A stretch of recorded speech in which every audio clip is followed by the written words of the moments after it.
and sleeping that always made you smile. So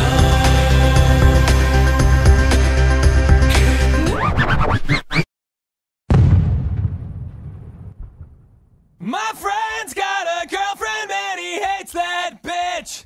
He tells me every day. He says, man, I really gotta lose my chick in the worst kind of way. She sits on her ass, he works his hands to the bone to give her